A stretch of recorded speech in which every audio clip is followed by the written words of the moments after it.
Hey YouTube, it's Erin, and I am the Handbag Housewife, and I'm back again with another video. Today's video is going to be a crime drama on a handbag channel. How is that even possible? Well, I'm going to tell you how. It has to do with buying and selling and insurance and felonies, or alleged felonies, possible felonies. Let's not get ahead of ourselves. There's a lot to be said in this particular video. There's still so much that's unknown, but at this point, I think we know as much as we're going to know, so I figured I would share. So what happened is I bought a Louis Vuitton mini bum bag at the end of last summer, and I did like a pre-order because they weren't available and they were hard to come by. And I got one. When it came, I unboxed it on my channel. I put my items inside, and I just didn't feel like it was a good fit for me. And so I considered returning it, but I thought I would offer it for sale on one of the Louis Vuitton Facebook groups, of which I am a part of. And so I offered it up for sale, and I may have offered it up for sale on my channel as well. I mean, I don't think it was something I posted on the YouTube community page or on Instagram, but I may have mentioned that that was a possibility, that I might sell it or I might return it in the video. It's been so long, I can't remember all the details. But I posted it on a Facebook group of which I'm a part of, and it sold like that. And the date it sold was on September 15th of 2023. I shipped it almost immediately. I think the ship date may have been around the 16th, and a mere couple of days later, it arrived allegedly at the address to which I shipped it to and was signed for. And so when that happened, I reached out to the recipient and said, I see you got your mini bum bag. I'm so excited for you. I hope you love it. And her reply back was, I'm traveling. I haven't received it, but I will check with my husband to see if he received it, and I'll be back in the morning. So I didn't hear anything from her that night. And because a large dollar amount was involved, I reached back out the next day and I said, did you receive the mini bum bag? I just want to double check. And she said no, she did not receive it. She had already called the post office at that point.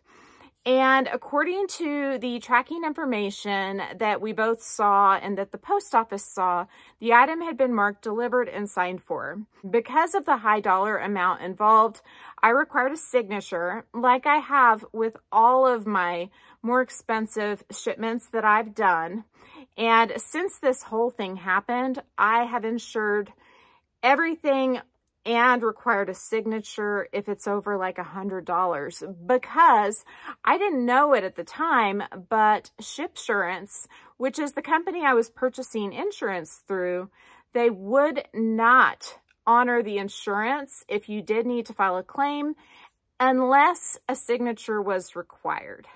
The other thing I did not know at the time is that for the insurance claim to be valid, you also needed to get a receipt when you dropped it off. Luckily, in this case, I did both. This package was sold for over $2,000. The retail was over $2,000.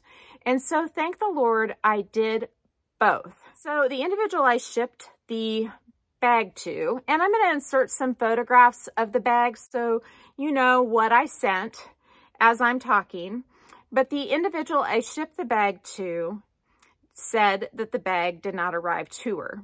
And so we both began calling and talking to the postal employees in our respective states. And when I talked to my postmaster general in my local branch, she told me that the item was geo-tracked to the doorstep of the lady whom I sold the bag to, and that it had been signed for. And she sent me a picture of the signature that had been signed.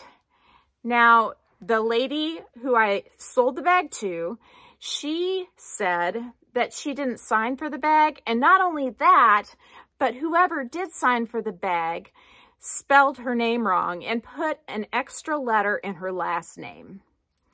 And when she told me that, I thought, yes, that's unusual. But on the flip side, somebody at her address could have put that extra letter in so that they could deny signing for it.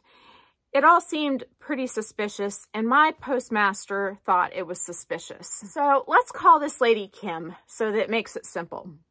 So Kim told me she didn't sign for the package. I was talking to a lady at the Chicago post office, and I was talking to a lady at my local post office. The lady at the Chicago post office, she told me that if the package was shown to be delivered and signed for at the address to which I had shipped it to, that it 100% had went there. And I think that that's true. I think that the package was actually on this lady's doorstep, on Kim's doorstep. I think that it made it all the way to her doorstep and the barcode was scanned on that doorstep. And from that point, I just don't know what happened. I think several different scenarios could have occurred. I think that what the post office was telling both Kim and I at the time may have happened, that somebody at her house signed for it and it was handed to them. I think that there is a possibility that the mail carrier signed for it and left it on the doorstep. And we got conflicting information from both the 1-800 number as well as from the Chicago post office as to whether that was allowed. We had some individuals that worked for USPS that told us that because of COVID exceptions, that it was still okay to leave packages behind where signature was required without actually getting the signature. And I know that was a thing during the panoramic, and at least where I live, that is a no-go. Like, they have to get a signature. They do not leave packages that are signature required without a signature in person. They don't do it. It just cannot happen. But I did get mixed information with regards to what was okay in Chicago. One of the things that I thought was super fishy is that the mail carrier on the day of the initial September delivery, where the item was supposedly delivered, but it didn't get delivered, at least according to Kim, was that mail carrier was not her regular mail carrier, but rather a substitute. And I don't know if that means a single thing, but it wasn't somebody that Kim had been dealing with and had any sort of relationship over a long period of time. The other thing that was unusual about our situation, and when I say our, I'm talking Kim and I, because we're in it together at this point. I sold her this bag. I want to make sure she gets the bag that she purchased. And at this point, I don't know what has happened. I don't know if Kim's trying to scam me. I don't know if the post office did something wrong. I don't know if a porch pirate stole the package after the post person, the mail delivery person, left it, which was okay according to the panoramic laws. I just don't know. There's so many things that could have happened and we're all up in the air. But the things I do know is that the package was physically there, at least according to geo-tracking, and that somebody signed for it on September 20th of 2023. Who signed for it? We don't know, but somebody signed for it. And so Kim proceeded to open a missing mail claim. It was investigated, and they determined that the item was delivered to the appropriate address. One of the other things that the local post office recommended that Kim do was to file a report with Consumer Affairs. And it later came to light that that was a post office term and she shouldn't have even been told that. So I don't know, that was sort of a dead end. I proceeded to open a missing mail claim, I think on October 3rd, and I believe they got back to me on October 5th and said their investigation was concluded and the item was marked delivered on September 20th and case closed. I then escalated that missing mail claim. There was an option to do that on the internet. Like, I filed the claim on the internet and I had the option to escalate it. I was also recommended to file a report with USPSIS, which is the U.S. Postal Service Inspector, and nothing came out of that either. At this point, I had filed an insurance claim with Shipsurance, and that is the company I purchased the insurance through with Pirate Ship. So Pirate Ship doesn't sell their own insurance, but I use Pirate Ship to ship a lot of my packages because they're cheaper.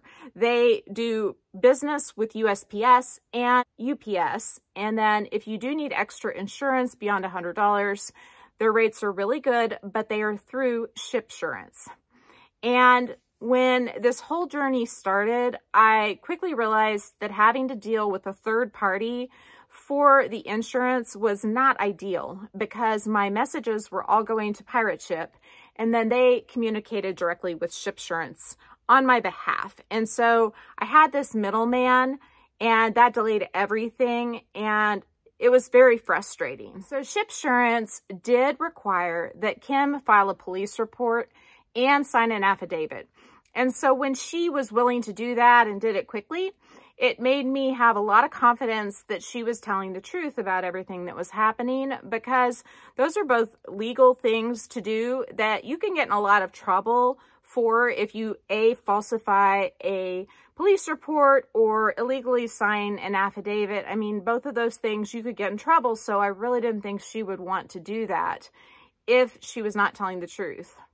So time passed, and I didn't hear anything back regarding the escalation of my missing mail claim. And I kept getting messages from Pirate Ship just asking, what's the status of the missing mail claim? And I responded back, I'm waiting to hear. I'm waiting to hear. I haven't heard anything. And that went on for a while, and then one day I thought, you know, it's probably been like a month and a half. I'm going to reach back out to them and find out what is going on with this missing mail claim. They should have gotten the second investigation of it done at this point, and I need to figure out what's going on. So with Pirate Ship being the middleman between myself and Shipsurance, they were continuously, like I said, asking me to provide the results of the second missing mail claim. And on, I believe it was a Saturday, December 3rd, I decided to just take it upon myself to call and find out what in the heck was going on, since I had escalated my missing mail case for basically a recheck from the initial case I had filed in October. And when I did that, they had no record that I had done that. And I had done that. I mean, I even sent Kim a message about it when I did it. And I had like a picture or something indicating the case and all that. And long story short, the postmaster who I spoke with at that point, I told her, I just need something to wrap this whole thing up. I need to know that you guys have looked into it another time and that the package has not been found. Can you send me some sort of document to indicate that? And so that's what she did. She sent me a document to explain that the mail was marked as being delivered on September 20th and signed for, and basically case closed as far as the post office was concerned. Following that, on I believe the same day, Shipsurance also immediately denied the claim, saying that the item had been delivered, therefore there was no case. Then I got a message from Kim on December 8th, which was 5 days later, saying that she got the package, and she was thrilled. She was so happy. She was elated. She hadn't really looked at it very close yet, but it was a mini Bumbag, and she was pumped. And I was so excited for her too. And she sent me a picture. And at first I was delighted. I was so happy for her. We have all of this correspondence going back and forth between the two of us. And we're just relieved because the package showed up. And then I noticed something. And I'm going to pull out the item because Kim actually mailed to me what she received, which is not what I sent her. Let's just say. Enter Exhibit A. So this is the package that came to Kim on December 8th. And it has the same tracking number on it down at the bottom.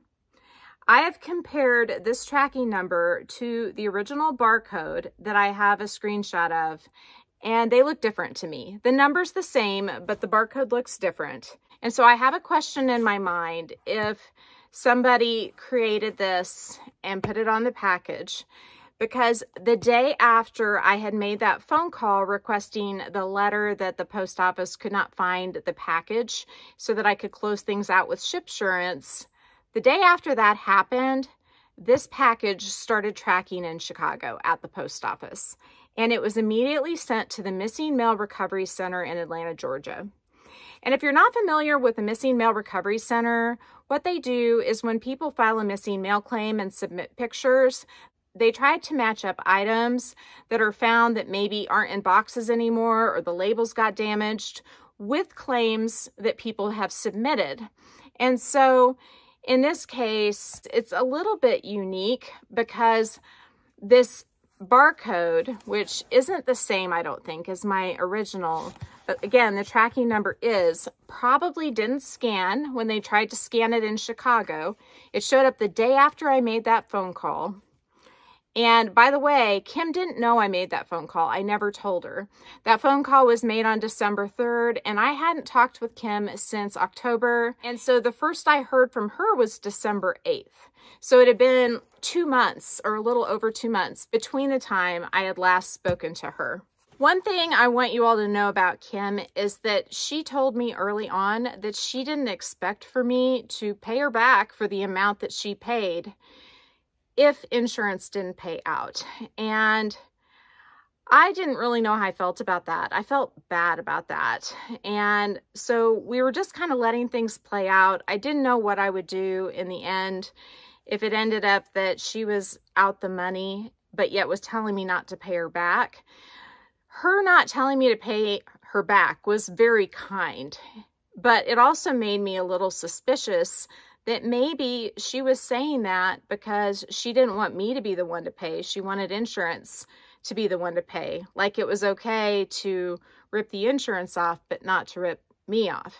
And again, this is just all a theory. I mean, like I even told Kim that. I said, I didn't know along the way if you were telling the truth, if the post office, I mean, I figured the people at the post office I was talking to were telling the truth, but I didn't know about that mail carrier, the substitute, if they were telling the truth. I just didn't know who to believe. And so it was very interesting that without Kim knowing that this package miraculously showed up at the post office in Chicago the day after I called. It was almost like that mail carrier, and this is a theory, hypothesis, not based in any truth or fact. It's almost like they got wind that I was still looking into it, and they thought, I'm going to make this package appear, and knew it would go to the Missing Mail Recovery Center and then eventually end up on Kim's doorstep, and then perhaps I would get blamed for what's inside, and case closed, they're out of trouble, and all that. So the package went straight to Atlanta, came back to Chicago, and got delivered to Kim's address. And once again, somebody signed for it that was not somebody there, according to Kim, and they once again spelled her name wrong.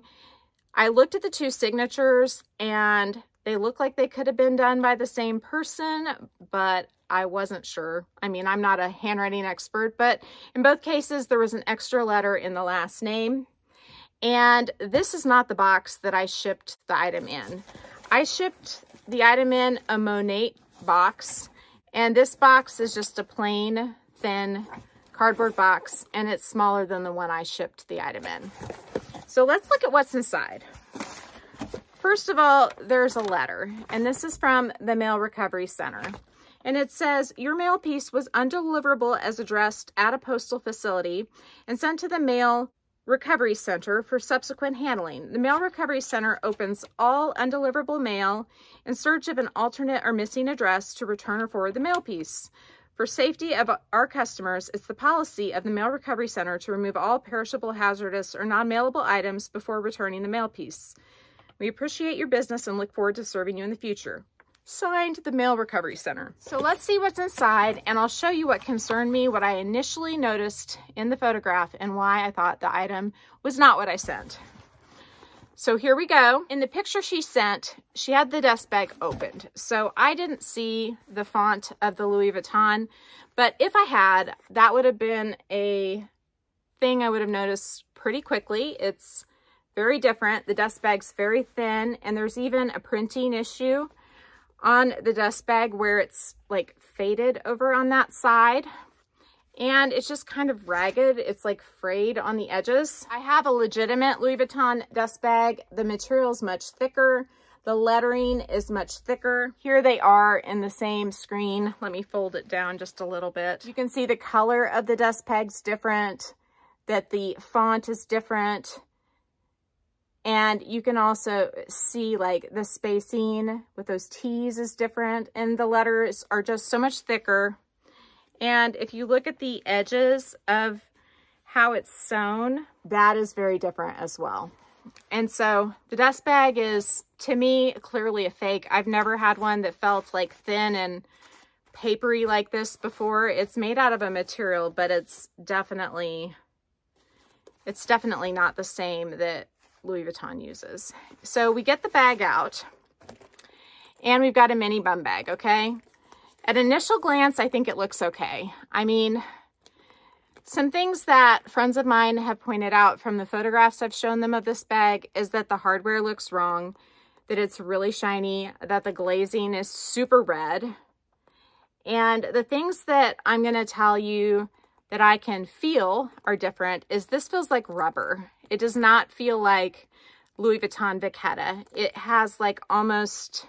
It feels like rubber. I don't know how else to describe it, but it's plasticky and almost a little sticky, and it does not feel like Vachetta leather the least bit. Here is real Louis Vuitton Vachetta leather, and this has a slicker feel to it. The glazing, you can also see the color difference in between them, how much redder the glazing is on the mini bum bag that I have in my hand. And so that's another thing, okay? Louis Vuitton has a lot of variation in canvases over time. And so one canvas might not look like another. And to me, the canvas itself looks pretty good. I mean, this key pouch here is authentic. And of course, the bag is not. But that would not have tipped me off. The feeling of the Vachetta would have immediately tipped me off, but I couldn't see the feeling. What immediately tipped me off was when I got inside, or when I saw the inside, and she sent me the photograph, and I'm going to put her photograph in here because you'll see that the way the bag was packed, it had some stuffing in it, and this was sticking out at the top. And I noticed the wrapping, and I said, what is that black thing? I thought, did I send a Louis Vuitton ribbon tied around something? Because I didn't remember ribbon, and I also didn't think I had a Louis Vuitton ribbon that looked like that. And she said, no, it's like a piece of tape. I said, that wasn't on there. I know that wasn't on there. Louis Vuitton doesn't tape their straps like this. So it's a really thick, almost piece of plastic on here, and it's never been opened. She didn't open it. She held on to it. The insurance company, they asked her if she would be willing to forfeit the bag a little later on in the story, and I'll get to that. And so she kept everything just like it was. So this has never been pulled out, but I will tell you, let's see, that this is not even the same length strap that the mini bum bag was. You can see how long it is. The mini bum bag comes with a short strap. It is adjustable in the same way, but it's not a true crossbody length. And that's something people have complained about because it's more like up here. And if you watch my video, I'll link my video for the unboxing, you'll see that. Not only that, but it has the hideous glazing and it still feels like plasticky. Like, I don't think it's real leather. It has a strong smell to it as well. It's been a long time since I showed the mini bum bag on my channel, but I'm pretty sure it didn't have these kind of real thick seams on the inside, and those go all the way around the bottom inside there. And there's also a date code right there, and I don't know if that's going to focus, but Louis Vuitton's not doing date codes anymore. And this bag would have been chipped. And not only is there a date code, but the back side of that leather looking piece on one side is material, or it's some, I don't know what it is. It's really thin and it feels like fabric almost on that side. The real kicker though is we were exchanging photographs, and I sent her a photograph of the made in tag, and with unauthentic items from Louis Vuitton, they like to do made in France stamps. And that's exactly what this has. And the one I mailed her was made in Italy. And so that is kind of the nail in the coffin. I mean, if all these other things weren't enough. Now, one thing I found also interesting is the chain, because after I sold this mini bum bag, I ordered a chain as a spare part since I had it on my purchase history. I really wanted to have another Louis Vuitton chain, so I'm going to cut this open so we can look at it. So here is my authentic chain from Louis Vuitton, and here is the counterfeit. So this is the counterfeit and this is the authentic. You can see the links are very different in size.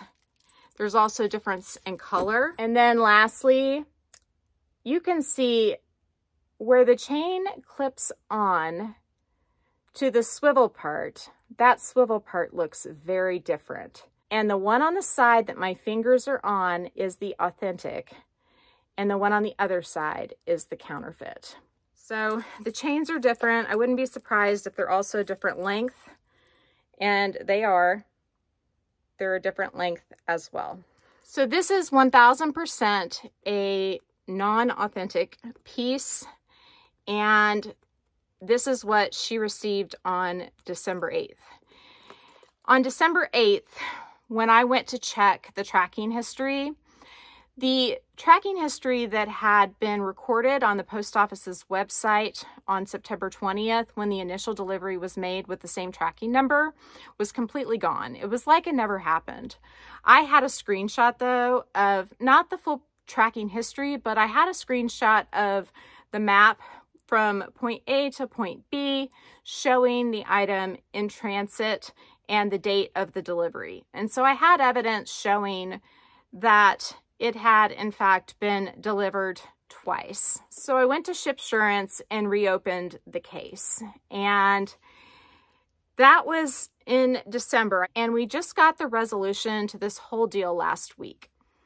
So prior to the December 8th redelivery, we did some sleuthing. Kim and I did.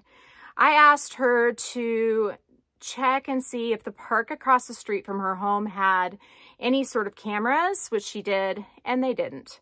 I also used like Google Maps to look at her house and do a circular pan so I could see her neighbors' houses. And I noticed that one of her neighbors had a Ring doorbell, and asked Kim to go talk to her neighbor and find out if they could look and see if they saw perhaps the post office driver coming back to the vehicle with the package on the date of the first delivery. And the neighbor was not willing to share that Ring footage at all. And so that is something we tried to do in terms of collecting extra information to provide to the insurance provider. After the second claim was initiated, or the reopening of the claim with Shipsurance, I contacted my local post office to find out what steps could be taken at that point. And once the postmaster realized that the package had been delivered a second time, and we compared the signatures, she sent me the signature from the second delivery, and we also looked at the fact that the tracking numbers were the same, that the package had mysteriously started tracking again from Chicago the day after I called to get some sort of closure for the insurance company with the post office. That's when she went to her boss with the inspection service, and then they had a conversation and determined that there may be something internally going on, and I got an email to that effect. and that the case was going to be escalated and that her responsibility to me and to this case was going to be closed.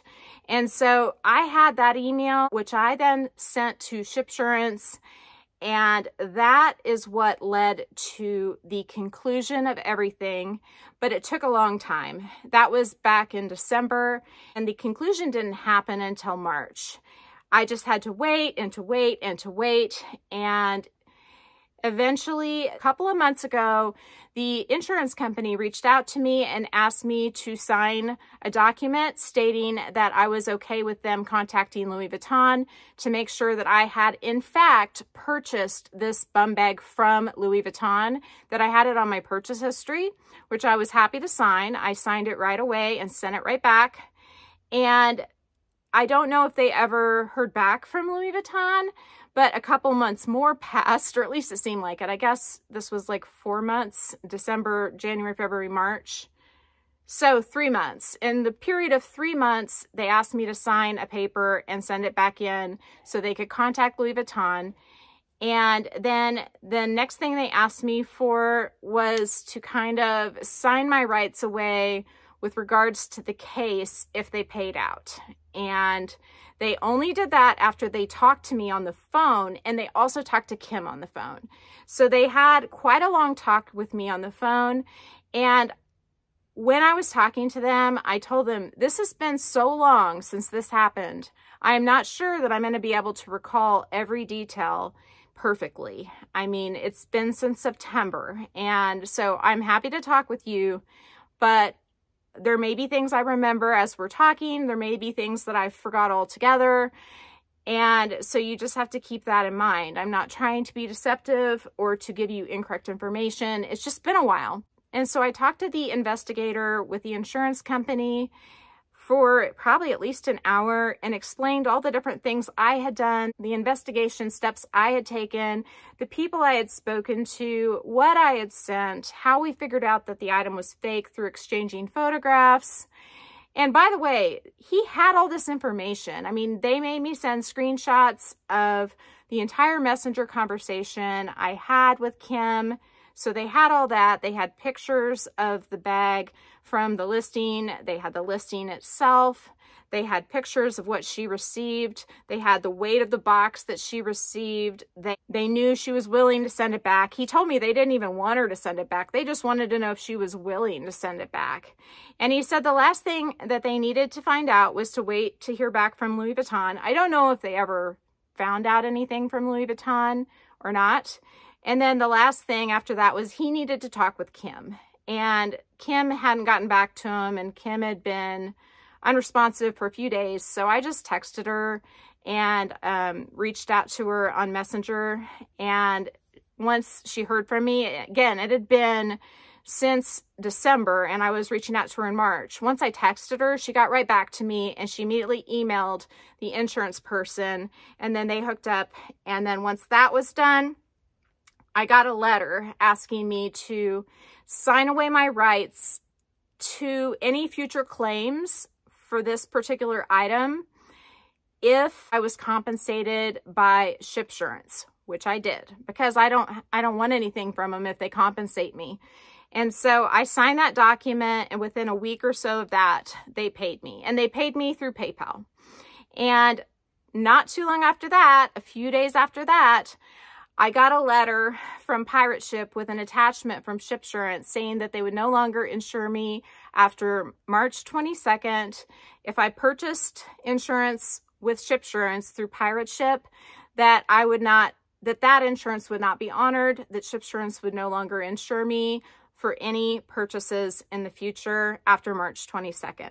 So I got banned. So I can't use Pirate Ship anymore. I need to find another shipping service that offers great rates and has a different insurance provider. So if any of you out there know of one that I could use as just a regular person, that would be great.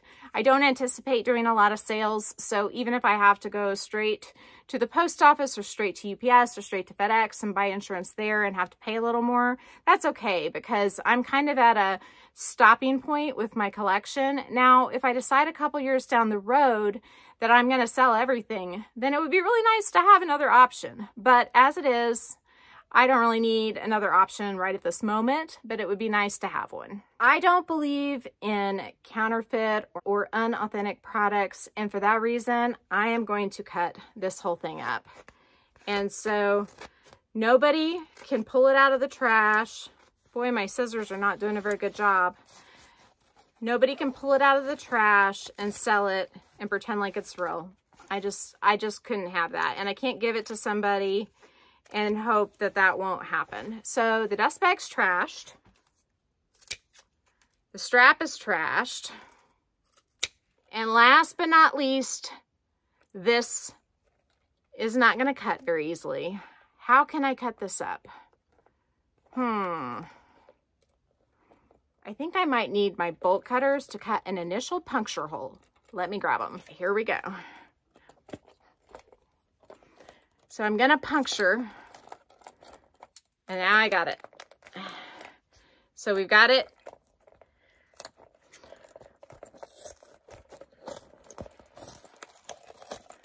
Nobody's going to get tricked with this. It is Dundee. It is Dundee, Dundee, Dundee. Wonder what's on the inside.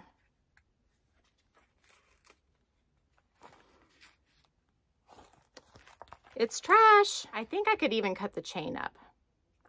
Hang on. Here we go. I kind of hate to cut the chain up because it's a chain and I love chains, but it does have counterfeit LVs on it. So, wow, this is a really tough chain. This is the only somewhat quality piece of this whole, like, this whole thing. Woo! Okay, so the chain's cut in half. And not only that, to also prevent future tampering, I am going to also cut these up too, because people actually sell these things on Etsy, fake ones. I've been a victim of that. They sell fake little clips. A lot of them are from Turkey, and I don't want anybody getting fake clips. So let's just do it all. I would rather have a clip that's the same shape as a Louis Vuitton clip than have a fake one that says Louis Vuitton on it and is not legal. So that's all she wrote. We are all cut up. That is how you handle a counterfeit bag. You shred it. So that is the extremely long-winded story of the missing mini bum bag. And I still to this day do not know what happened. I do not know if I was scammed, which I don't think I was. I really like Kim, and I don't think she scammed me. And I did pay her the full insurance payment within minutes of receiving it. And I think she is happy with the end result, and she shipped me this item here that I have showed you. And I really appreciate that because I think it's helpful to see it during this video. So I don't know if I was scammed. I don't think so. I don't know if a mail carrier perhaps took the original package. I think that's a possibility. I think the mail carrier might have left the package without a signature from the recipient and then it got stolen.